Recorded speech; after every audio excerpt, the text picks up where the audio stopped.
All right, we get it rolling on the Krueger Show. Hope everybody's having a good night tonight. Giants and Dodgers going out at Oracle Park. This just in, shocking everybody, the Dodgers are beating the Giants. Unbelievable.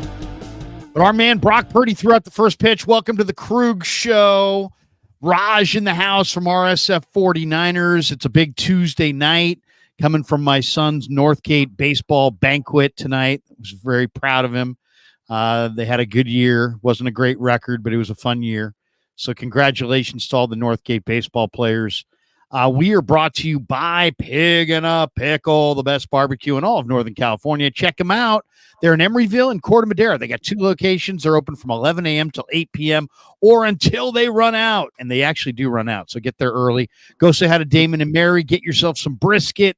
Tell them that Krug sent you. And, of course, we're also brought to you by Sharp Corner Sports Cards and Collectibles along the Monterey Peninsula. Check them out as well on down in Pacific Grove. And I don't have their number sitting in front of me because I left it in the other room. So I apologize, but thank you to Sharp Corners Sports Cards and Collectibles.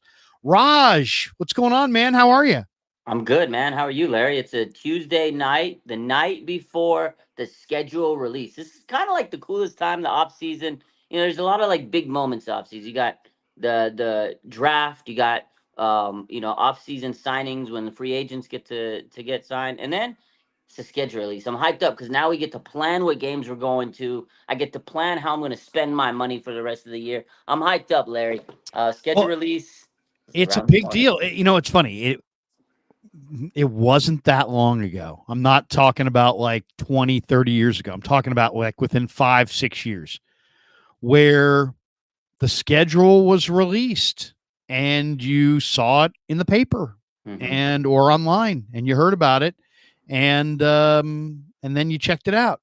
Now it's like the countdown to the schedule release. And by the way, I'm going to turn on my fan in here. It's a little warm. Go for it. Yeah, the schedule release is a vibe. The schedule release is like a big deal now. It's like NFL Network turns it into a week of programming. It's now I do understand it because it is also kind of like a lot of people travel. A lot of people immediately find out when the games are and start booking hotel rooms and start booking flights and start looking at all that stuff. I never really looked. It's funny. It's like certain aspects of the NFL. The NFL is so big and it keeps getting bigger, bigger, bigger. So everything connected to the NFL is getting bigger, bigger, bigger. Mini camps never been bigger. The draft has never been bigger. The combine has never been bigger. And you can say the same thing for the schedule release. It used to just be like something that was in the paper. And now it's like, literally they devote a week to it, then they leak some dates, and so we'll go into some of the dates that are out there because the Niners already have had a couple of their games leaked, and we'll talk a little bit about the schedule, but that's coming out tomorrow. Is it 5:00 Pacific? Is that when it is, or 5 Pacific, 5 Pacific, 8 Eastern, and it's like it's a thing. And you know, the thing about it is now with social media kind of just taking over sports media, you know, now with the way things are, you know, posted online and YouTube and all that culture, you're right. NFL Network makes it a big thing because they can get content, they can squeeze money out of it. And I don't know if you follow like all the teams, like the social media teams, it is like their Super Bowl because it's about who releases their schedule the best. Like I sit there and go through all the teams and see how they announce their schedule. Like they get so creative, Larry. That is my favorite part of it because I mean the Chargers last year did this whole like an anime video. It was amazing, and then one team a lot of teams they do a good job. One team did like a whole full list of like their opponents as memes. The teams get very creative, so it's like the social media teams take this very very seriously. They're into it. They're into it. Yeah. And you know it is interesting. It's like I never thought to look into the rest equation, but the rest equation is a huge part of football. I mean, as somebody who used to do quality control with the Sacramento Gold Miners in the Canadian League, I've sat there and I've grinded through game plans and done all the work to get ready to play. And when you have an extra day, you have a decided advantage. When you have an extra 2 days, you have a dramatic advantage. So there are teams that will have, like this last year when the Niners played the Bengals at Levi's, the Bengals had a 13-day rest. And what happened in that game? They just absolutely smoked the Niners like a cigar that they pulled out of their golf bag. I mean, they smoked the Niners. It was unbelievable. The Niners were not even in that game. They never stopped Cincinnati. They just got their doors blown off at home by Joe Burrow. But I think the way it had worked is the Bengals were coming off a bye week, and then prior to that, they had played on a Thursday. The Niners were coming off a short week, and they were flying home from, I think, Minnesota or something. Yeah. So it was like the Niners on a short week flying home, the Bengals with a 13-day rest advantage, and they came in and they dominated. So to me now, when the schedule comes out, the very first article I'll be looking for, and I would encourage everybody, because I know my audience and I know your audience. These are football fans. What do football fans do from time to time? Wager. We all may wager on a game. I love it. How many of us, and I put myself in this category, how many of us have wagered on a game, an NFL game, and did not check the rest ratio, the rest advantage?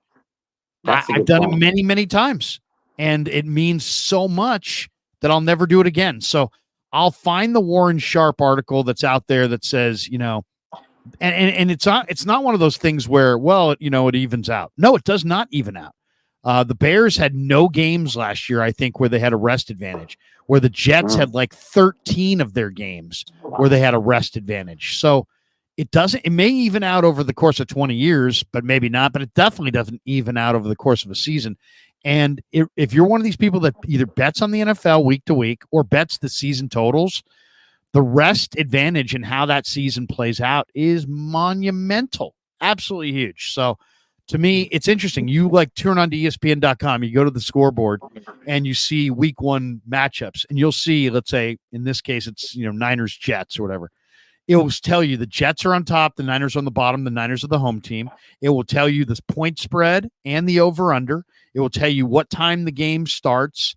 And then it will, even if you tune in, if you click it close to the game, will actually give you the weather report that's anticipated for that game. You get all this information, but you do not get, oh, by the way, the Jets have 9 days of rest and the Niners have 6 days of rest. You don't get that. They don't. And it's like, show us the rest. That should be part of, if you want to have a really great football website or ESPN, you want to be all encompassing and the worldwide leader, give me something that tells me, so I don't have to go look it up, which of these two teams has a rest advantage, or if there's no advantage. They both played Sunday and now they're both playing again on Sunday and there's no rest advantage. Or if there's a significant rest advantage, I want to know that. So that's the part you never hear anybody talk about. And when people are handicapping games, only the very, very best will actually cite the rest equation in the game. But it's a major factor. As somebody who's put together game plans, it is a major, major factor. All right. I start the show in somewhat of a bad mood. I'm gonna share the screen here. My man Brock Purdy threw out the first pitch for Giants Dodgers today. He sure did. And this has got to be caught. Okay, yeah. So here's Brock Purdy, and he's on the rubber. He's on the mound. Okay, all the way. He's not in front of the mound, like they say. Some people they'll tell you, don't get on the mound, you'll throw it in the dirt. He's on the mound. He's out there with tennis shoes, jeans. He's got a Giants jersey on, a hoodie, hat, looking the part. Looking good. He throws for a living, so it doesn't surprise me that he's gonna throw a first pitch. From the mound. Cap did it and threw like a 94-mile-an-hour fastball. I can remember that. That was one of the greatest first pitches I've ever seen. Cap was a baseball player. Yeah. Okay, here's Purdy. He's throwing to Kyle Harrison, the Giants' rookie left-hander. I guess maybe second-year left-hander. Maybe he's still technically a rookie. But this ball's got to be caught. Here it is. It's on the mound. Kyle's in the squat. Purdy. It's a little high, but you got to catch that. You got to catch that. It's high, but you got to catch it, Larry. You got to catch that. You put mustard on that. You're a professional baseball player. Catch it. It hits you in the glove. Catch that, Kyle Harrison. If you was a catcher, he would have caught that. You know what? Larry, it wasn't even that hard, dude. It's like you got to catch that. You got to catch it. Brandon Ayuk catches that. Just saying. That's it. I mean, and some my son's like, Dad, it was a wild pitch. No, it wasn't. It was just a high pitch. And he actually had something on it. I know. He put mustard on it. He put something on it. He did. But anyway, it's kind of a crack up. But come on, Kyle Harrison. If anybody should be disappointed here, it's the baseball player. You're a baseball player. He's throwing you a baseball. It's came in right around your head, and you dropped it. Anyway, there you go. We'll stop sharing the screen on that. But I mean, come on. You got to catch that ball. You absolutely got to catch that ball. All right. Oh, let's talk about Brock Purdy. We'll start with Brock Purdy because not only did he throw out the first pitch tonight, by the way, Dodgers are leading 6-1 in the 8th. Just always a massacre. Giants are just so bad. Giants are not good this year. Yeah, not good. So let's talk about Brock Purdy for a second. Couple things. One, CBS Sports had a rankings of the quarterbacks and ranked him second to Mahomes. Now, I did my own rankings, and I had him 5th. I had him behind Mahomes, Burrow, Josh Allen, and Lamar Jackson. So I had him 5th in front of C.J. Stroud. Even some people would argue that's a little high for Brock Purdy. But I think that's fair. The other guys, Prescott and Trevor Lawrence and Justin Herbert. I mean, they all should be behind Purdy. Purdy's now advanced to a Super Bowl. He's led the Niners to 2 straight NFC title games, won Super Bowl, played well in the Super Bowl, was in the MVP voting this year. He's definitely a top tier guy. And everybody who's didn't believe in him, they were wrong. And everybody who did believe in him, they've been vindicated. So I feel really good about that. I don't know that he's top 2, but then who was it that said that somebody else ripped him and said that it was Doug Gottlieb. Mm-hmm. Doug Gottlieb said, now people say, who the fuck's Doug Gottlieb? He's a basketball player. He was a basketball player, not a good one, at Oak State in the 90s, who's been doing sports radio, but he has no football background at all. He said there's 15 different quarterbacks that you could plug in for Brock Purdy, and they would give you the exact same thing that Purdy's giving you. And that's just not true. I mean, that's just not accurate. I went through and listed it to myself and said, okay, let's be honest with yourself. Where do you think, how many guys would you think could step in for Brock Purdy and do just as good a job? And I had 6 or 7, or maybe 7, possibly 8. The guys that were on the border were Green Bay's quarterback and Jordan Love and Jalen Hurts. Would you say would Jordan Love and Jalen Hurts, if they were in for Brock Purdy, be as successful as Purdy's been, or are they below him in your mind? I mean, you put him on the Niners, they'd probably be close. I mean, I like Jordan Love. I think you can make a case that, yeah, maybe he would probably do as good as Brock Purdy. But people, they just don't credit Brock Purdy enough. He took this team to the Super Bowl 2 years in almost 2 years in a row. And not only that, in one of those games in the playoffs, and maybe you remember which one it was. It was either the Detroit game or the Green Bay game. But in one of those games, Brock Purdy went 13 of 16 in the second half. I'm telling you, yeah, Detroit game, he started using his legs and everything. He just doesn't get the credit he deserves because, yeah, he's Mr. Irrelevant. But bottom line, once he came and took over this team as the quarterback, he has been one of the top quarterbacks in the league. The stats look for them, speak for themselves. The efficiency ratings, you can look up all the big numbers, yards per throw, all the numbers every year. He's like top of the list. I remember last year we sat here, we talked about, every statistical category. He was like in the top three. So Brock puts the numbers on the paper, but people don't want to credit him because they say, oh well, he's got these weapons, you got these, and that's always the argument against Brock Purdy. It's like, oh, if he wasn't on the Niners, he wouldn't do good. But I'm telling you, you put a lot of these quarterbacks on the Niners, they wouldn't do good. And that's my argument. Because look, everybody says, oh, you can throw any quarterback in there. The 49ers literally threw every quarterback in that damn team, and they couldn't get it done. Brock Purdy's the one guy that took this team to the furthest point it could have gotten, and they were mere minutes away from winning a Super Bowl. And again, had they had Brock Purdy the year before and he didn't tear his UCL against the Eagles, they win that game, and who knows what would have happened in the Super Bowl. I think they could have probably won that year, but you can't sit here and say what if. But Brock Purdy, to me, he's still top. I think he's a top 10 quarterback, maybe 7.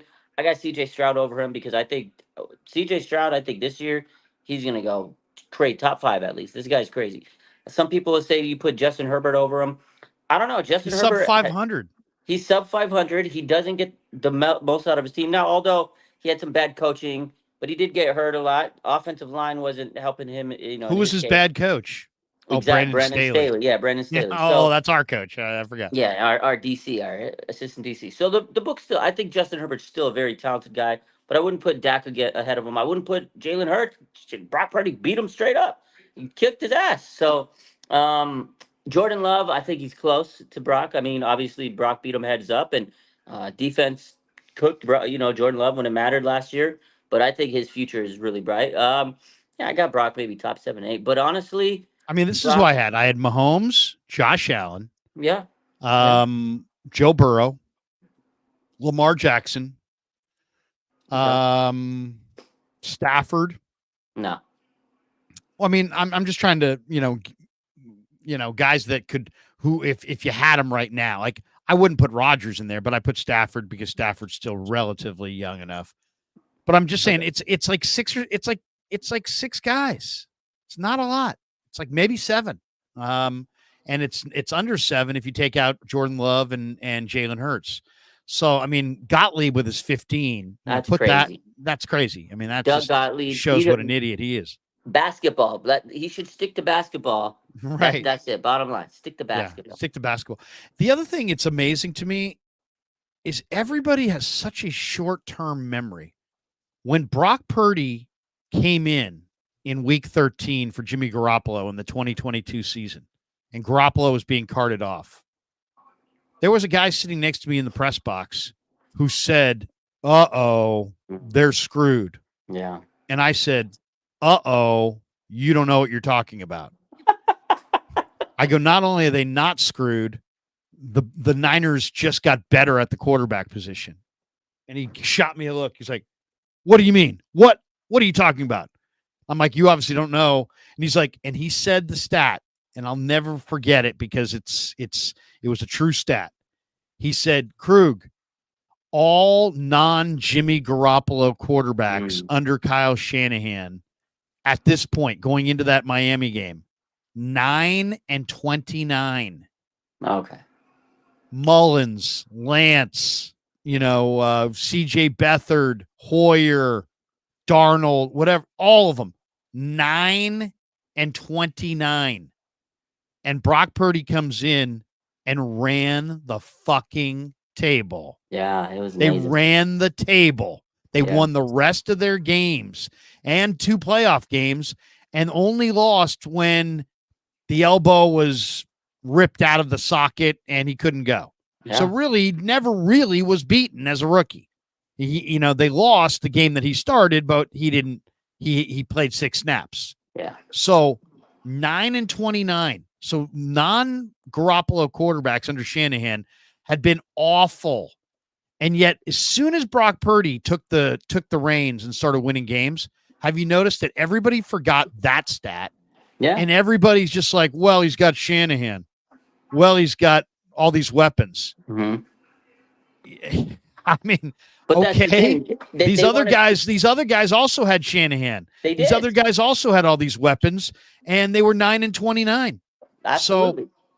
So once again, I mean, there's I don't know why. I don't know if it's the Mr. Irrelevant or the draft position or the somewhat small stature at 6'1", 225.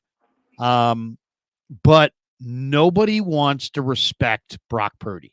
No, all right, fast forward to this year. And now this week, what happened? Jared Goff signs a new deal. It's $53 million a year. And I think people around the 49ers and around who are familiar with the 49ers and familiar with the situation and quarterback pay are now looking at Brock Purdy, and they're coming to the realization that, you know what?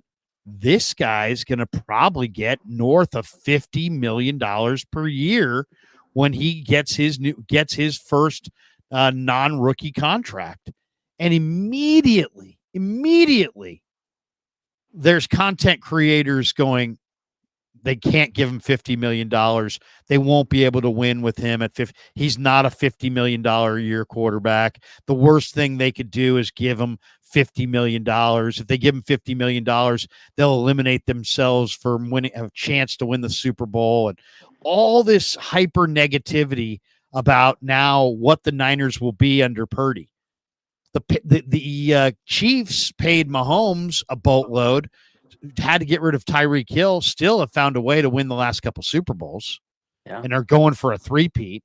So I don't know. It hasn't ruined them, but there's the argument that Brock, if you pay Brock Purdy $50 million, that you're going to screw your team and you're never going to be a Super Bowl contender, and it's the worst thing of all time, and he can't, and he's not, and he's this, and he's that, and he's not good enough, and he'll be making too much money. And once again, the haters come out. The same people that were telling you that Trey Lance was better than Brock Purdy are now telling you that if the Niners give Brock Purdy $50 million, that they can't win with him. Yeah. What would you say to those people? I mean, these people never liked Brock Purdy. They only reluctantly acknowledged that Purdy was better than Lance after it was abundantly obvious to everybody. And they're still waiting around for every time he doesn't play well I told you he's not the guy. He's not him. All these rips on Brock Purdy. The disrespect from the Trey Lance people are, some of them came to their wits and realized that Brock's better, but there's a whole group of them that just still to this day don't believe in Purdy and are now going to take this next, even though he's been now to the Super Bowl. He literally, came within an eyelash of beating Patrick Mahomes in the Super Bowl, and which was their stated, hey, if he wins a Super Bowl, then he's real. Mm-hmm. But because he hasn't won that Super Bowl now, and now they're on the verge of paying him maybe maybe $55 million a year. Now here come the haters with if you pay him that much money, you'll never win.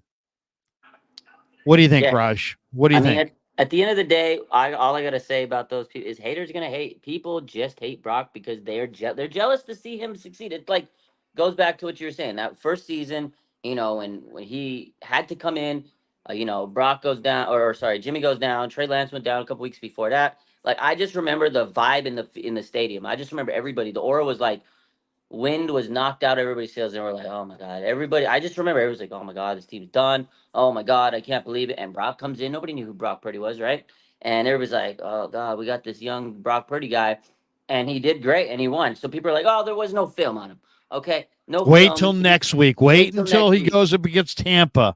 Tampa, yeah. He beats Tom Brady, and he beats Tom 35-7. Though it wasn't just he beat Tom Brady; it was 35-7. He beat him, and it was okay. You know what? Still wait till he goes on the road. Tampa Bay's just not a good team. Well, wait till he gets to the road, and every week then he goes to Seattle. He kept on chucking, and he was doing good. Wait till he faces the Commanders D line. Remember that one? Oh, wait till he goes into Philly. And okay, he got injured. And if it wasn't for that, we know now, looking back, had he been healthy, Niners would have crushed him. Bottom line. Okay.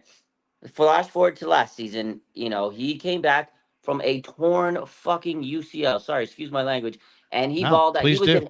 an MVP candidate, Larry. MVP candidate in his first year as a starter, coming off a torn UCL. He had to rehab, and everybody was like, "Oh, as long as he could just be basic and get this team floating." They had the number one explosive offense, and then people said, "Oh, it was because they had this guy, this guy, this guy." No, they just can't accept it. And going back to what you said about like Jimmy Garoppolo, the whole stat, I remember that because everybody was saying, "Oh, well, he can't win with Jimmy." Look at the quarterbacks they had; they were so bad. Nick Mullins, C.J. Beathard. Like sometimes you just have to understand, call a spade a spade. Brock is a good quarterback. People don't want to accept it, and I think it's because all the factors you laid out, the size, the draft position. He can't be good. He's a seventh round pick. He's not a first round quarterback like all these other successful first round. He didn't have a lot of hype coming out. He was a 4-year starter, so and he couldn't be good if he stayed in college forever. He didn't come out early. A lot of those factors. The Niners have weapons, but honestly, if Brock puts together another season like he did last year, the MVP caliber season, Niners win the NFC West, and win 11 games this year, he should get at least $55 million a year. He's better than Jared Goff, who he beat heads up in the playoffs. Bottom line, Niners probably almost, if Brock Purdy didn't strap it up and come out in that second half and dominate the way he did, Niners don't win that game. He was a big reason why they won. And when it matters most, Brock Purdy plays good football. He's clutch. He plays good in the crunch time. I mean, is he perfect? No, he had some bad moments here that every quarterback does. But But very few. I'd take Brock over Jared Goff every day of the week and twice on Sunday. And you know what that means? He's going to get paid higher than him. As long as he stays healthy this season and puts together a monumental season like he did last year, he's getting paid. Guess what? He set the franchise record for the 49ers in passing yards in his second season. Get out of here. Get out of here. Yeah. No, I mean, Alex Smith said it best the day on 95.7 The Game. He said, you know what? The three elements that are vital in playing quarterback in the NFL, it's processing, it's accuracy, and it's toughness. Yeah. You got to be and he said what really amazes me about Brock is the unbelievable toughness that he demonstrates. And I think he used the word courage, as there's 300-pounders, flying by him left and right. And he stands in there and is willing to stand in against the rush and take those hits. He processes as well as any young quarterback in all of football. And the accuracy and the timing is just on point. So that's it. That's a wrap. The dude's really, really good.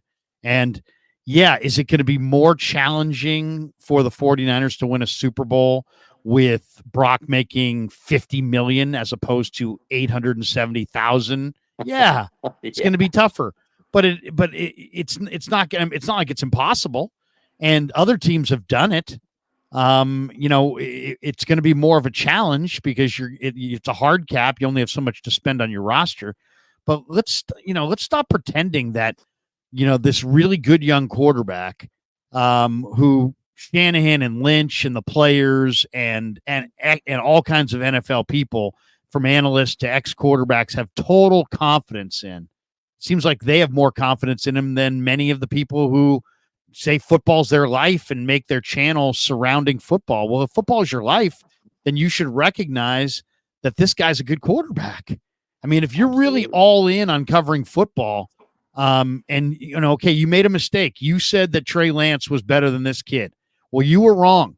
Okay. You were wrong. This kid is better than Trey Lance in any way you want to measure it. So you take the big L there, and instead of learning your lesson and saying, hey, you know what? Maybe I just misgauged this kid. Maybe I misinterpreted what this kid's value proposition really was. Maybe I just didn't see it. Instead, it's like keep doubling down. Yeah, we can't do it on the road, and he can't beat the same team twice, and wait till he gets to the playoffs, and wait till and he can't go to Philly, and he can't do this, and he's doing it all. He's doing it all. And now that he's on the verge of actually getting paid what he's worth, now it's like, hey, if they pay him what he's worth, they can never win. And it's like, I don't subscribe to that theory that they can't. It's really, you need a great head coach and a great quarterback to win in the NFL. Okay. Brock Purdy is a great young quarterback. There's no question. They've got a key element there. But now people are going to come out in force and say their chances of winning, they can't pay this guy $50 million because if they do, oh my God, the sky's going to fall. They'll never win. Yeah, you were wrong about Lance and you're wrong about this. Yeah. This guy's going to, I mean, I'm not saying they're going to win the Super Bowl, but they are going to continue to compete for Super Bowls after Brock Purdy's making north of $50 million a year. Are they going to have to be better at drafting and developing and signing? And are they going to have to make smart decisions? Yeah, it's going to tighten their equation and make it so they're going to have to be better at what they do. But they're going to compete for Super Bowls when this guy's making $50 million. And all those people who said that was an impossibility are going to be wrong again. Absolutely. And I mean, that's the market value. If you have a franchise quarterback, they got to get paid. He deserves it. Again, if he has another season like he did, he deserves the money. You can't pay him, pennies. You got to pony up and pay him. Look at Danny Dimes. Danny Dimes is getting paid astronomically out of control. And you know what? That's a quarterback that shouldn't have got paid. But Brock Purdy has proven so far in his short career that he's worth the money. And if he does it again, he's worth it. Danny Dimes wasn't worth it. And the thing is, I feel like the NFL just keeps moving the goalposts on Brock. And that's what you said is 100% moving the goalposts, because it's like they find a way to belittle him. It's like, okay, it was the weapons. It was this. It was wait till next week. It was this. It was wait till he plays this guy. Okay, now it's the weapons. And now it's going to be saying, like you said, if they pay him, they're not going to win. But you know what? It's the NFL. The 49ers have been a good team since Lynch and Shanahan have taken over. Tells you Kyle's a good coach. I mean, yeah, he can't get over the hump. That's another story for another day. But John Lynch is a really good GM, and they've drafted well. They've shown that they will spend money on free agents when they need to. Like, yeah, they're going to lose some players here and there, but they've put together a good core. As long as those two guys are there and they have Brock, I think they'll continue to put a good foundation for this team. Honestly, to me, the biggest concern is losing Trent Williams instead of paying Brock Purdy. I'm more concerned about losing Trent Williams in a year or two. That's it. Bottom line. Right, because who's your left tackle, and there's always going to be personnel challenges. It's like building. Being in charge of a football personnel department is kind of like the guy who's in charge of painting the Golden Gate Bridge. You paint it orange, you get from one side to the other side, and then it's time to paint it again. And it's the same thing. It's like you keep drafting and signing and building your roster, and you feel like you've built it up to an amazing level. Then you've got one of the best rosters in pro football. Well, guess what? It never ends. It never ends because careers are short, and you need to keep drafting and keep winning in the draft and keep signing free agents and keep making good decisions. And if you don't do all those things, you fall back. And then here comes Green Bay, and here comes Detroit, and here comes Philly, and here comes, the Houston Texans, and suddenly youth is being served. So it's always going to be a challenge to win the Super Bowl. This regime hasn't done it yet. But stop telling me that Brock Purdy is now going to be the reason they don't win because you can't pay him $50 million. It's like you're going to pay him $50 million and you're going to figure it out. And it's really as simple as that. I asked a couple different people this week who were throwing out the idea that the Niners were going to be screwed if they had to pay him $50 million. I'm like, so what's the alternative? What's the alternative? You want to get rid of them and try your hand in free agency or the draft and try to find the next great quarterback? That's the thing. When you get a great quarterback in the NFL or a top tier quarterback, you don't want to say great. Okay. You get a top tier quarterback you think you can win with. You have to pay him because there's not enough quarterbacks to go around. There's 32 teams in the league. There are not 32, great starting quarterbacks. So if you got a quarterback you think you can go to a Super Bowl with, like they've gone to the Super Bowl with Brock Purdy and win a Super Bowl with, you got to pay him. You got to pay him. And you got to pay him market rate. Yeah. And the price is always going up. And that means he's probably going to get $50 million. Now, maybe he'll take a Brady deal. Maybe he'll take a little bit less, some kind of a hometown discount to try to help them, accumulate the best talent around him. But if he wants full boat, I wouldn't begrudge him. And I don't believe that their Super Bowl run's over as soon as they're paying this guy $50 million. No, it's not over. He's one of the reasons they're making it that far. Honestly, again, What we He said is the earlier. reason. Yeah. He's one of the key I mean, how reasons. good is the Niner D? The Niner defense got pushed around a lot last year. They were third against the run. I haven't seen a team that was that bad against the run, that was ranked that high against the run in my entire life. They didn't stop the run all year. The only reason they stopped the run was that Brock Purdy would put up 35 points and suddenly the game got out of hand. Yeah. And the other teams, I mean, they took away. Did they stop Najee Harris in Pittsburgh in week 1? No. Brock Purdy's and the offense pulled away and took away the run game in the second half. And they did the same thing to the New York Giants. They did the same thing to the Dallas Cowboys. These teams didn't run a lot in the second half because they were down by a lot. Yeah, Niners forced them to throw. Right. Absolutely. But the Niner run D was, it was not statistically, it was a top 5 run D, but anybody who watched it knows that it was not a top tier run D.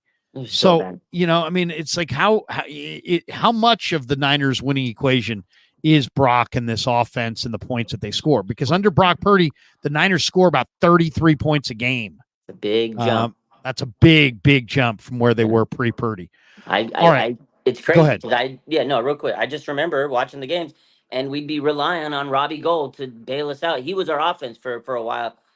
It's been refreshing watching the Niners with Brock Purdy at quarterback, and they have CMC at running back. Those two guys together with the rest of this team, they're putting up blistering numbers. Like, it is so much fun to watch this offense exploding for 30 points a game. And it's, again, we could talk here about run defense because they were getting crushed during the playoffs, really just demoralized. And again, hey, they got rid of the DC. It's going to be interesting to see what Nick Sorensen can do. I don't know. I saw the interview. I saw your questions you had with them, Larry. They weren't good. It wasn't good. I mean, his answers were not good. We'll get to Sorensen. Well, we can hit Sorensen right now. I wanted to ask you. So you asked him a question, and you posted on your Instagram. It was good stuff. You posted really good content on that, and you said, I don't know if you asked him the question. You asked him a couple good questions, but one of the questions that they said, so why'd you get the job as the DC? He was, I don't know. Ask Kyle. He said, I don't know. Ask Kyle. Right. And I'm like, I can ask Kyle, but I'm asking you. You know what I mean? Buddy. But then he did answer. But his answer was like, I was in the room. I was in close proximity to the team. I know the defense. I know the players. I know the scheme. So he basically said, I don't know. I mean, you got to ask Kyle. You got to ask John. And then he went and answered the question, which is the truth was the players wanted him. And he knows the defense, and he, they don't want to change their front. They like Kasarik. They don't want to bring in an outsider. They wanted continuity on that side of the ball. He represented continuity, and he was in the building. I mean, he kind of said why he got it. So he didn't dodge that one. The one that he dodged was when I asked him, I said, what happened to the run D from last year to this year? Yeah. And how do you look at it going forward? I told him, I said, in the Detroit game, Detroit pushed you guys around, and their offensive line consistently climbed to that second level. They picked off Greenlaw. They picked off Warner. And they basically, if you watch that Detroit game, Detroit was on the verge of running to the Super Bowl. Yeah. And then Dan Campbell got in the way and made some stupid decisions, and the Niners escaped. But the Niners, once again, got run on by Detroit. They got run on by Aaron Jones in Green Bay. They got run on in the Super Bowl. They got run on in the preseason by the Raiders, Chargers, and Broncos. They got run on by Cleveland. They got run on late in the year against Arizona, right? Then Arizona rumble on them on the ground. So I asked him what happened to the run D, and he just kind of, we addressed it. We want to we want to be better, and that was it. I mean, like, he didn't really have an answer. A lot of people said that he didn't want to like give away his scheme, and obviously doesn't want to give up too much information. But at the same time, I just was like, I expected a better answer. I just felt like he wasn't confident, and he kind of gave just like basic PC questions because he's a first-time DC. He just seems, he just seems inexperienced. And a lot of the stuff he said was, oh, well, we got Brandon Staley. He's my mentor. I'm going to pick his brain. Well, Brandon Staley, to me, it seems like Brandon Staley's more the DC than Nick Sorensen. That's the vibe I get. I don't know. I know. I mean, but here's the thing. Sorensen runs a 3-4. I mean, Staley runs a 3-4, and they didn't want to switch it. Yeah. So it's like what's Staley's role? Well, it's going to be, he's holistic. He's going to be involved in every aspect. But it's like, who does the buck stop with? Are you his boss? Does and if I had another question, I was going to say to him, does he report to you or do you report to him? Yeah. Who's in charge? Who's in charge of the D? You or him? It's like anyway, I thought I'm sure their players like him for a reason, and I'm sure that they didn't just give him the job for no reason. But as far as his first media go round, hugely unimpressive when you consider what they had in Robert Saleh, D'Amico Ryans, and even Steve Wilkes. Big personalities. He doesn't seem like the kind of guy who's going to command the room. He doesn't. Yeah. So maybe I'm wrong. That was my first impression, but I didn't think he was very impressive. And he didn't sound super bright. He sounded relatively, limited in his verbal skills. I mean, he just didn't seem like he was that verbal of a guy. I don't know. We'll see. Maybe he's a lot smarter than he sounded, but he didn't sound really smart. All right. We'll see. We'll see on that one. All right. Let's get to the other juicy topic of the week. And that was this back and forth between Lombardi and Grant on the Pearsall thing. And it's like, we all were there. And so Grant, I don't want to speak for him, but he was less than impressed with Pearsall. Yeah. Lombardi put out a thing saying that Pearsall was awesome and that he looked great. And that if you said that he didn't look great, you don't know what you're watching. So he kind of went on the attack a little bit. Yeah. And now Grant's been attacking back with all kinds of. Lombardi said Jimmy Garoppolo compared to Rodgers. And, he's going back. They're bringing up what Dave said to Rich Madrid. Who the fuck's Rich Madrid? But that I guess he said, I'm always right, something along those lines. And so these guys have been going back and forth, and it's been getting pretty juicy. My take on it, before I get your take on it, is just that. Like I went to the mini camp. I know what I'm watching. Okay. I thought he looked really good from the footwork standpoint and the movement and like the route running. You can see how he can, be an elite route runner and turn corners into pretzels and, the stop and the start and the footwork. And, when they're running the 4-corner drill, he runs it well. He's got great footwork and you can see how he creates separation. My thing was, I can see how Ricky Pearsall creates separation, but I can also see how when he gets into the length of his route, he can't maintain that separation. He doesn't have that kind of speed. Now, he ran 4.4, so that's plenty fast. He's got a 42-inch vertical, so we know he's got great hops. So there's lower body explosiveness there for sure. But I just don't know that I see that extra gear that says, not only did I separate from you, but you're not going to close it down on me.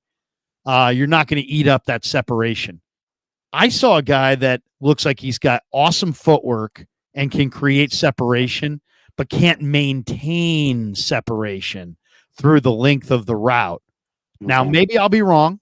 We'll see when the bullets start flying for real in the preseason and in camp and in the joint practices with the Saints and so on and so forth, when we really can have a much better gauge.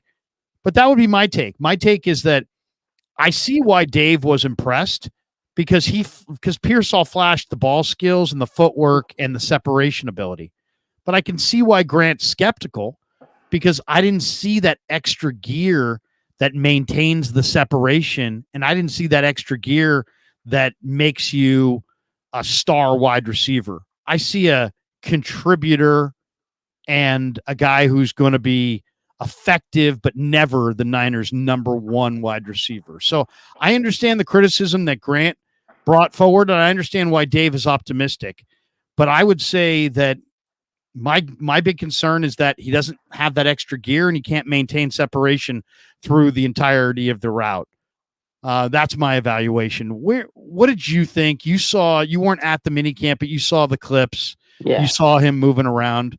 Are you super impressed like Lombardi, or are you skeptical? Or are you closer to being skeptical like Grant, or are you kind of with me that you see it the way I see it? I mean, you're not going to offend me. Just what did you see? It's a good time. I mean, I'm somewhere in the middle. I'm more leaning towards kind of like you're saying. But so here's the thing. So first off, Grant and Lombardi, they kind of been building this feud for a couple years. It's like kind of sneak dissing each other. I don't know if you keeping up with the rap beef and out there. You can ask your son about this. Well, Grant is can be critical, and Lombardi can be glowingly aligned with the club. Yeah, he kind of totes the company. I get it. And then Grant, he's more. I mean, Lombardi stays to facts and charts, and I love him. Tries to understand all decisions through the Niners lens.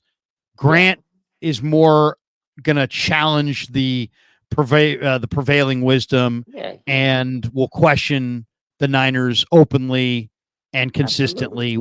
And I'm not saying either's right, but I'm trying to sum it up. They both know what they're like. They both have a niche. They both are content creators for the 49ers. They both report on it. They both do a good job of what they do. They both know what they're doing, and they both do it right. I subscribe to both of them. I watch both of their content. I look at their stuff on Twitter. Again, Grant does it his in a one way. He knows what gets him views. Lombardi knows what gets him views. Like, he's going to give you the facts, the information, the football knowledge. But Grant mixes a little bit of that with a little controversy. But sometimes he's right. Like, sometimes he's like, hey, this guy sucks because he can't do this, that, the other. And then people are like, no. And then when you look at it, it's like, yeah, maybe Grant was right. Like Kinlaw, he pushed Kinlaw to the brink and said, look, he's a bust. This guy's not it. And Kinlaw, that was the whole situation. And guess what? After a while, Grant was right. It turned out he was right. Like, Grant said, hey, look, if he pushed himself and worked as hard as he needed to do and stopped getting injured, maybe he could be a contributing player to the team. So the whole Persol thing, like, I've seen the clips. I mean, yeah, footwork wise, he looks like he has fantastic footwork. You see the film, you look at that stuff. But in the NFL, can the stuff he did in college translate to the pros? And I could see why Grant is critical, because if you're the first round pick the 49ers have taken in 3 years, you better damn be good player. And I think the criticism that Grant had, because it was the video, his initial reactions after the first trade cat was, oh my God, he had 4 targets, 4 drops. Now, again, people like to bring up stats in practice. It wasn't 4 drops. It was 4 targets, and no completions. Okay, that's what it was. No catches. But again, but it wasn't Purdy out there. But it wasn't Purdy. It was Tanner Mordecai and whoever else was thrown out there. So right, some guy from Davidson. Yeah, he said that. He goes, you're having these plumbers throw passes to him. So he goes, I'll give him that. But he said the same thing. He goes, he didn't look like overly explosive, which it's his first mini camp. It is what it is. Wait till training camp comes. Wait till preseason. I want to see how he does on the field. But these are the moments that lead up to that, because you're right. You have to be explosive. You have to be able to beat press man coverage in the NFL. If you can't separate and get, open against Sauce Gardner, you ain't catching a pass. So I could see why there's criticism. But in Lombardi's defense, his footwork does look great. But will that translate to the pros? And you're right, because the 49ers have a crowded wide receiver room. Is he going to be good enough for them to let Debo go next year, if that's the case? Because Debo, as much criticism as he gets that he can't run routes, this man is so special on the 49ers. If you take away Debo on this roster and you replace him with Ricky Persol, will he be good enough to let the 49ers continue to do what they do? Because Debo is so important. He's the tone setter of this offense. If that's what they're planning on doing in a year, is he going to be good enough to take that role? Well, he's not Debo. He's not Ayuk. To me, he's a Puka Nacua. Okay. But Puka Nacua is a tough son of a bitch. He's good. And Puka is super tough. Puka is enormously tough. Good. So to me, my question is, can Pearsall maintain that separation throughout the entirety of the route? I'm not convinced that he can. We'll see. Does he have that gear? I'm not convinced that he does. And is he tough? And some of the Niner people say he's really tough. He looks, and that was one of the things that Tariq Ahmad told Matt Barrows, is that they felt like that Ricky Pearsall was really tough, and he showed in his route running across the middle. Okay, I'll take your word for it. I'll take your word for it. He's going to take major hits. Mm-hmm. And then how does he react after that? Puka just kept taking those hits and just kept getting up. He is a tough son of a gun. There's no doubt. Is this kid Pearsall as tough as Puka? We're going to find out. We're going to find out. That's for sure. I hope he is, because we're going to need him. They're going to need him. They're going to need him to be tough. All right. Couple other topics, and then we'll jet. The Niners and the Saints will be holding joint practices in Irvine before preseason game we think it's going to be number 2, at which will be played at Levi's.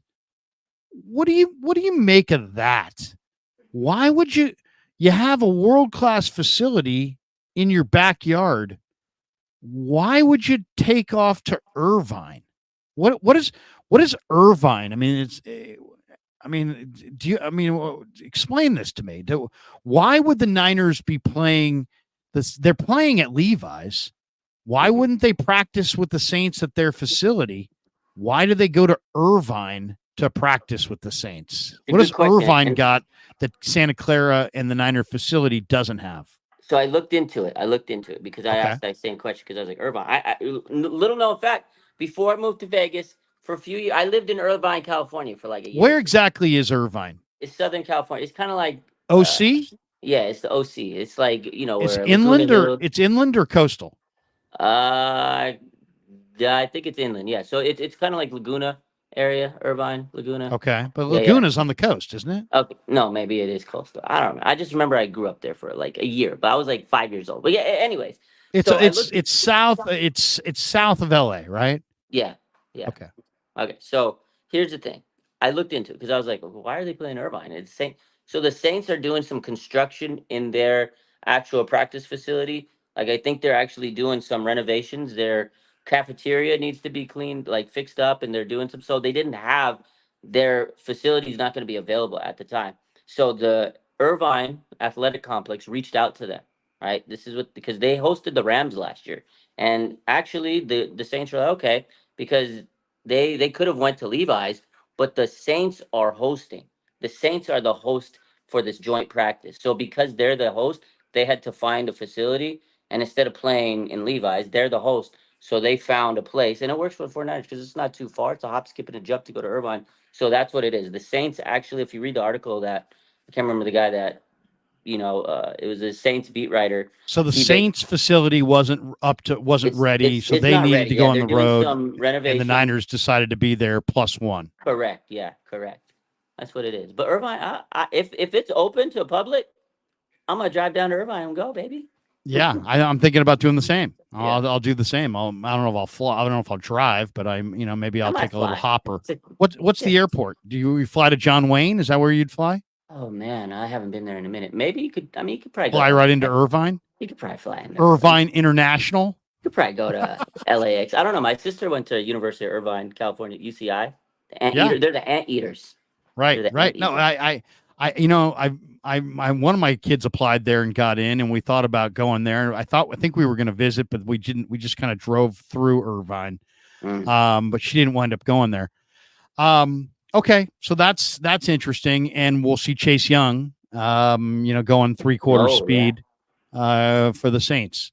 Will he be ready though? He had neck surgery. Yeah, I don't know. I'm not sure. But I love me some Chase Young, especially if he's got, a $10,000 necklace and a gigantic lipper of Copenhagen working at the same time. The Niners made a couple roster moves this week. They added Shaquille Brown, a defensive tackle from Troy, and today Chris Hubbard, a right tackle who has been in the league for a number of years. And then they wound up cutting Corey Luciano, who's a Bay Area native, and Ernest Brown IV, who's a defensive lineman.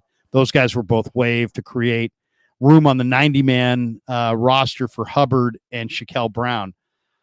I don't know tons about Hubbard, but a lot of people seem to believe that Hubbard may actually give Colton McKivitz a run for his money at the starting spot. There's also Brandon Parker, who was brought in from the Raiders, who's been a journeyman veteran with a lot of, optimal size, but not great balance, and has had kind of an up and down marginal career. But what do you think? Is Hubbard good enough to challenge Colton McKivitz for his starting job at right tackle? I think he's more in line to be the swing tackle, maybe challenge Jalen Jalen Moore. Moore? Yeah, Jalen Moore. Because here's what I think. Colton McKivitz has his job in stone, locked in stone. You know what? He did a commercial with Brock Purdy. That's Brock Right. Purdy's right hand man. He's not taking Colton McKivitz's job unless he absolutely is the dumpster fire in practice. And but Kyle likes Colton. John Lynch seems to like him. His job is safe. Honestly, I know the Niner fans don't want to hear that because they want to upgrade from him. But I don't think this Hubbard guy, old Mother Hubbard's better than Colton coming in. He signed a $1.37 million contract, a little bit above the vet minimum. I think he's going to be a good veteran. He's 33, bounced around the league a lot. I think he could be a good swing tackle. It's nice to have depth. At this point in the offseason, you're not Yeah. getting a superstar, but I definitely think he can challenge Jalen Moore. But you're not taking Brock Purdy's commercial buddy out of the starting You're lineup. not taking $7 million Colton No. McKivitz. I'll have 2 steaks and a bowl of pasta before every game. You're not pushing. Yeah. No, I like Colton. I know there's, I have a hard time separating the fact that I like the guy. He's a great guy to talk to. He's one of my favorite guys on the team from, his struggles against TJ Watt in week 1, his struggles at times at right tackle. I do understand. I mean, I understand who he is. He was a mid-round pick. Though he was a gold helmet designation. I did find it interesting that the Niners are no longer willing to tell you who they had as gold helmet designations. Did you see that little nugget this week? I noticed that. I was wondering because remember they said there's 16 gold nuggets. We haven't found out why.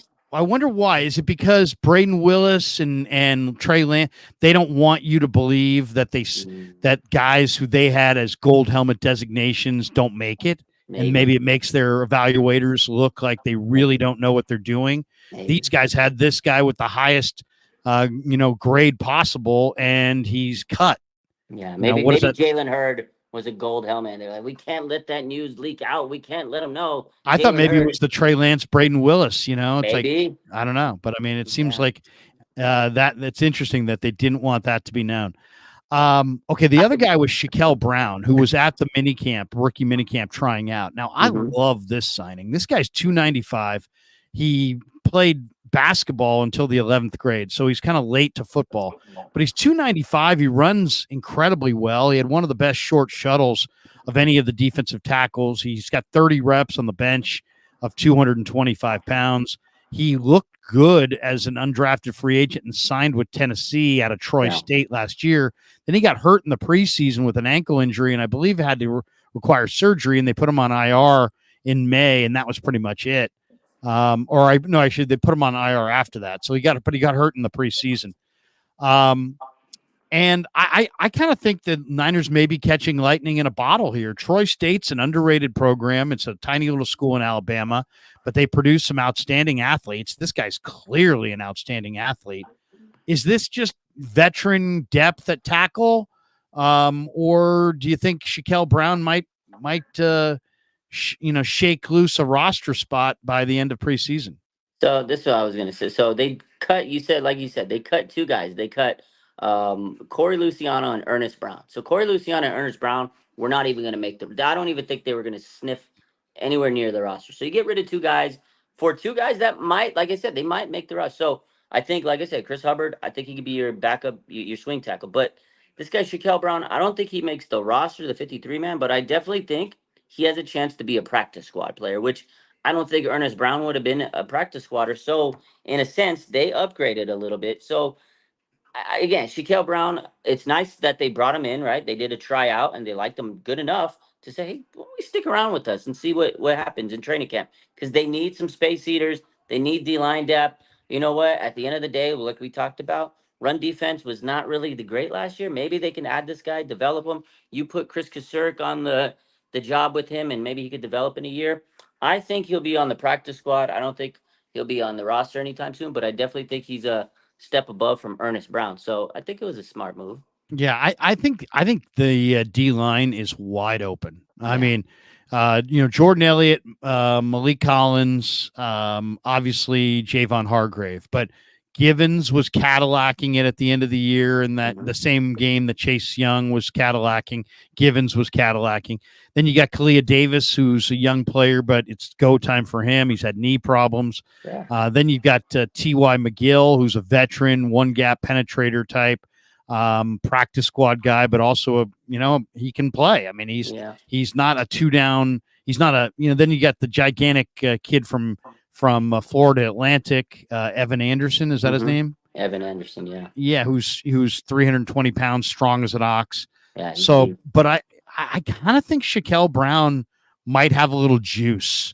I would definitely say, I saw him working out in the mini camp, and I'm looking at this guy going, this guy is big, strong, and fast. I like it. So, we'll see. We'll see. I don't know what he's good. I don't know if he's going to be good or not, but I'll say this. I think that there's a job or two that are wide open. Like if you said who's going to be on this defensive line at tackle, Collins, Hargrave, and Elliott for sure. That's lock. Yeah, that's lock. Kalia Davis, question mark. T.Y. McGill, question mark.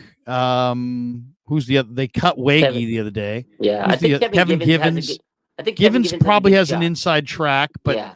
I don't think it's like a lock that he makes the roster. Not a lock. I think outside of, they're probably going to keep 4 or 5 interior players. 3 of them are locks right now: Elliott, Collins, and Hargrave. Jerome Hargrove. They're the locks. But after that, I think those are wide open, and Shaquille Brown might be able to take a spot. All right, let's finish with the schedule. Yeah, it comes out tomorrow at 5. Excited. It's already been released that the Niners will be playing week 1 on Monday Night Football against the Jets. Niners are 6.5-point favorites. The game will be at Levi's. Week 7, it sounds like it's going to be Niners and Chiefs with Tom Brady on the call on CBS, and in a game that will also be played at Levi's. We don't know. We know who their opponents are, home and road. We don't know when they'll play. What do you think of the 2 revelations thus far, Jets and Chiefs? There were a lot of people talking about, there was a rumor going around. A buddy of mine called me yesterday and was like, Krug, I'm hearing it's Niners Cowboys, week 1. And I'm like, no, that's a rumor. And I have not heard anything to substantiate that rumor. And sure enough, a couple hours later, he's like, I'm glad I didn't do anything because it was a rumor, and it's going to be Niners Jets in week 1, not Niners Cowboys. But what do you think? Niners Jets week 1, Niners Chiefs week 7, both at Levi's. What do you think? What's your reaction to those? Do you have any thoughts on either of those matchups? Yeah, no, I'm excited for both. I mean, first, actually, I'll get to the Chiefs game first. I'm surprised it's not a primetime game because it was just a 1:00 game on a Sunday, week 7. Kind of weird. It wasn't a primetime game. It's the Super Bowl rematch. You would think that they'd get a Monday night, Thursday or Sunday night game. I want to know who the primetime games are that weekend, because Niners Chiefs not being primetime, that's crazy. That is crazy. So I was shocked. But there's a negotiation between all of the TV partners where, CBS and Fox say, hey, we want a couple real good ones here. You can have this one. We'll take that one. Yeah. So it's a little bit of like a, oh yeah. And nobody wants to get caught with the dog meat schedule for the entire year. Yeah. Well, if you're Thursday Night Football, your whole schedule is dog meat. So, that's true. Except, but I'd rather, but they also get the kickoff game. They do. So they're getting Ravens Chiefs. That's a good one. They also get, I believe, Thanksgiving. Isn't that? Yeah. So you're right though. Generally, the Thursdays are horrible. Well, I'll tell you this, and I saw a tweet that said this because they literally read my thoughts the other day. It said like, I would love one of those stinky Thursday night games right about now. It's like the middle of the off season. You're on Thursdays. Right. You take it right now. I would love to see one of those stinky Thursday night games right now. I'd go crazy. Like, yeah, you miss it when it's not there. But when you're watching the Dodgers annihilate the Giants every day, who have like under 20 wins, it's crazy. So definitely would take one of those. The Green Bay Niners game.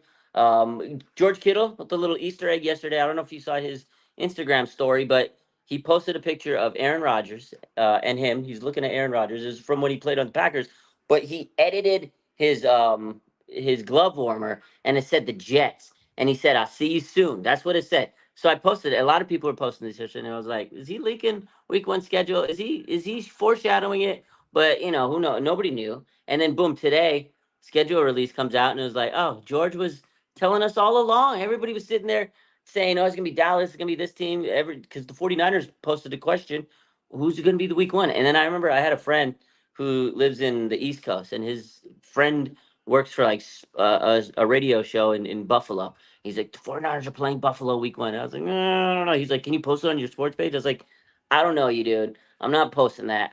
You're no source to me. And sure enough, when the news came out today, I was like, thank God I didn't go with this guy's stupid rumor. Yeah. Because it's the Jets. But yeah, no, I think excited. it's advantageous. I think the Jets game's truly advantageous for the Niners. Why? I love it. You got Aaron Rodgers' first game back in a real game since blowing out his Achilles. You have the Jets flying across country. You have the Jets, who have, I believe, 3 new starters on the offensive line coming out to play Bosa and the Niner D line. Yeah, I think it kind of sets up nicely for the Niners in week 1. So too. Monday night, prime time.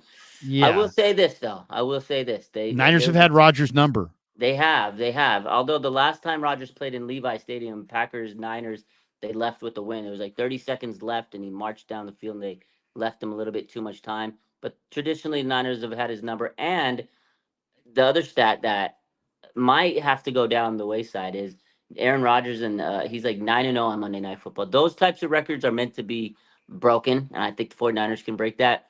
I'm so happy it's not played in New York, because you remember last time 49ers played in New York in MetLife. Guys got hurt. It was a disaster. So thank God it's at Levi's. I'm so excited. Stay off that MetLife turf. Yeah. You don't want any part of that MetLife turf. It's going to be fun. Oh, Sauce Gardner's talking trash to well, that was old. So then he tweeted, because he posted it to Mooney, right? Didn't he talk trash to Mooney? Or Mooney talking trash to Sauce? Wasn't it that? This was after the Super Bowl. But so then he was getting, like, everybody was posting that today, and he was pissed. He was like, so let me pull it. Sauce was pissed? Yeah, Sauce. So he tweeted. He says, this is what he said. He tweeted out after that post went viral, because I posted it. A couple other 49er people were tagging him and stuff. He says, y'all be gassing up stuff about people that play the same position. He goes, me and Ward, we're not lining up against each other on a single play. He said he was heated that day like anybody else would be, and he took what I said the wrong way. He goes, end of discussion. So I think Sauce is like, let's just nip this in the butt, because I'm not trying to cause any smoke. Yeah, but my counter would be, hey, Sauce, you may want to pipe down critiquing Super Bowl teams when you've never come within a country mile of the Super Bowl. But that's why he said, he goes, I came out the wrong way. I think he realized that, because it was a bad take. Because it's a big scoreboard. It was a bad situation. It was the heat of the moment. And I think he's smart. And I think he realized, he goes, ooh, he is smart. I think he probably said, hey, if I'm egging on this team, I got Deebo Samuel to deal with. This man, Deebo Samuel, will take your tweet, save it, and then after he plays you, he will make you look like the biggest idiot. Deebo Samuel's the best trash talker on football. So I think Sauce Gardner realized, he said, you know what? I'm not going to talk trash to the Niners. So it was okay. Is there any last one here? Is there anything that you are hoping for tomorrow with the schedule? Is there any angle that you're looking at? And there's a lot of speculation the Niners are going to play in London against Minnesota. There's a lot of, we know the Niners will play on the road in Green Bay, on the road in Buffalo, on the road in Tampa, on the road in Miami. If I could have my druthers, I want those Florida games late in the year, and I want those cold weather games early in the year. I agree. If the Niners can get Green Bay and Buffalo pre-Thanksgiving and Miami and Tampa post-Thanksgiving, I'll be happy. Yeah, I agree. I said the same thing. Listen, I'm going to the Green Bay game. I think I told you I won a bet last year with one of my guys on Instagram that we go live and everything. He's a sports page too. So I won a bet. If I'm going to Green Bay, I don't want to be there when it's like so frozen cold in the winter. Like, I want to experience Lambeau. It's amazing. But I don't want to experience Lambeau in December. Do you even have winter clothes? I mean, you're Raj from the South Bay. I mean, I do. Do you have a winter jacket? I mean, do you? Yeah, I do. Do you know the difference between a warm jacket and a winter jacket? I do, because I've been to Michigan a couple times for a game. So trust me, I learned. I bought long johns, but I remember I went to a Michigan Ohio State game a couple years back, Where? And in Michigan, in the In Ann big house Arbor? in Ann Arbor. Oh my God, I was Well, so how cold. cold was it that day? It was like -20. It was snowing, raining. It was Negative. so. Oh my It was. gosh. I thought I was gonna die. I was blue in the face. I felt like I was hypothermic. It was cold. I had like layers of clothes. I had long johns, long johns, long You johns. need booze. At that point, you need booze. Oh, I was drinking to keep myself warm, but I got a heart condition, so I was so cold. My blood, I could tell, was not feeling it. But after a while, I got high. It was an amazing day. But yeah, it's cold out there, so I don't want that in Lambeau. The other thing, I would love a London game. If they got a London game, I got to renew my passport soon. I'm gonna renew it ASAP. I'm flying to London and going to a Niner game in London. Ooh, what's an SF to London flight gonna run I you? don't know, but I'll pay it. Yeah, seriously. Yeah. I would love to go to London for that game as well. That would just be absolutely fantastic. Can you imagine? I've never been to London, and that would be a great way to take it Same. in for a Niner game. Yeah. Good stuff. All right, you can help me read these last supers, and then we'll bolt for the door. We got this one from David V. David V. David the Yeah. Fifth, maybe. I don't know. David David V. He says, I love the content and the Niners, but after 3 Super Bowls and 4 NFC conference championship losses in the past 15 years, how do you keep the faith? Because mine has been shaken. Hey man, I feel it. It's sickening, but hey, there's no other team I want to root for, so you just got to keep the faith and hope they get it done. Well, I mean, how do you keep the faith? I mean, what about all we're talking about getting to the Final Four. That means there's 28 other teams that didn't get there. So I don't know. This is a tough one. We're a very bottom line oriented society. Buffalo Bills are losers. Really? They were incredible winners. Marv Levy built an amazing team with Bill Polian. But in the minds of America, the Buffalo Bills are losers. Why is that, Raj? Why do we take the team that loses the Super Bowl and paint them like they're horseshit when in reality they're the second best team in pro football? Yeah, but second place is first loser, right? That's I what know, that's the mentality. It's Larry. It's so freaking heartbreaking. The Bills going to 4 straight Super Bowls. That's gut wrenching. Like that is so sick to pull up 4 straight times and lose every time. That honestly, I hate to say it, like, yeah, okay, you're great to get it, but you are a loser. At the end of the day, that's what a loser does. You can't win 1 Super Bowl. And that's why the 49er fans feel that way. You get so close. We're spoiled. They went 5-0. They went 5-0. Now they're 5-3. But now we're getting so close, and it's like all that work down the drain. That's how it feels like. I understand what the Niner fans are going through. It's heartbreaking. I know it's heartbreaking, but if I said to you the most heartbreaking defeat that you've experienced as a 49er fan, which is it? That was this year's Super Bowl, 2024 This one. Super Bowl against the Chiefs. Because I spent a lot of money to go to the Super Bowl. I watched it live in person, and I saw them. They had the Chiefs on the ropes. They go into overtime. I'm like, all right, we can win in over. The game just that ending, that Super Bowl, the fact that they were this close, Larry. They were this close. And this might have been the best chance they had in a long time to win a Super Bowl. It was heartbreaking, especially after the 2 playoff games they had to win against Green Bay. That game was a classic. And then top that game, a absolute historical game against the Lions, where you came back, one of the greatest comebacks in NFL history, to get to the Super Bowl. And it was the first freaking overtime Super Bowl, and you lose. That is the most heartbreaking end of a season ever. After those playoff games, was it the first overtime Super Bowl? I think so, right? I thought there was another one. Maybe I'm wrong. Maybe there was one more before. Maybe I'm wrong. This one was painful. What bothered me was the 3rd and 4, and they should have run it, and then with the plan to run it again on 4th. I think that they should have. If the Eagles there would have run it again on 4th, and I think that would have been the right approach. And Shanahan's just not in that mindset to run it and then run it again. He came up with a pass play, it didn't work, and they kicked the field goal. And as they did that, it was like, oh my God. Oh my God. But I would still say the most bitter defeat is 1st and goal from the 7 in New Orleans against the Ravens, because the Ravens were done. Yeah. The Ravens were old. The Ravens were slow. The Ravens were breathing heavy. I was on the binoculars. Bernard Pollard, Ray Lewis, Ed Reed, they were all huffing and puffing. And what did the Niners do? They got the 2-minute warning, and then they could not get a play called in time, and they had to call a timeout. They essentially gave one of the oldest, most tired football teams like 5 minutes to catch their breath. And sure enough, they did. And the play calling was horseshit. Thank you, Jim Harbaugh and Greg Roman. Yeah. And the Niners lost. That one is the one that just, I can't get over that one. To that me, one I should have ran Gore instead you're running with Michael James. Should have ran Kaepernick. Instead, he's throwing passes to Crabtree.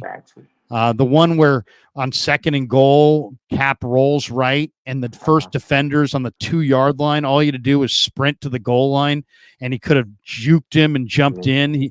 And instead, he drifts right and throws a bullet to Crabtree that ricochets off his helmet and shoulder pads, and now it's 3rd and goal.